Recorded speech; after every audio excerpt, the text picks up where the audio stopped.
স্বাধীনতার পর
আমরা এই বাচ্চারা যেভাবে রাস্তায় দাঁড়িয়ে আছে সেটা ওনার জন্য লজ্জাজনক হওয়ার কথা, কিন্তু উনি সেই জন্য একটু লজ্জা পাচ্ছেন। লজ্জা পাচ্ছি আমরা স্টুডেন্টরা পড়াশোনা করতে এসেও যদি লজ্জা পাই তাহলে কোন জায়গায় আমরা আমাদের অধিকার পাবো?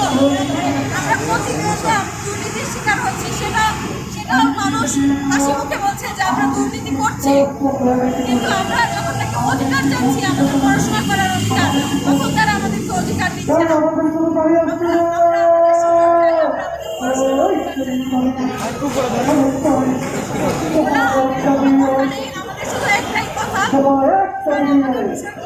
আমরা স্টুডেন্টরা আজকে রাস্তায় দাঁড়িয়ে আছি শুধু আপনাদের ভুল সিদ্ধান্তের কারণে। আমরা চাই অধিকার আমাদেরকে দেওয়া হোক, আমাদের পড়াশোনা করার অধিকার দেওয়া হোক, দেশের প্রত্যন্ত আমরা আমাদের চিকিৎসা সেবা পৌঁছে দিতে চাই। ঢাকা শহরে দেখা যাবে হাজার হাজার মেডিকেল কলেজ।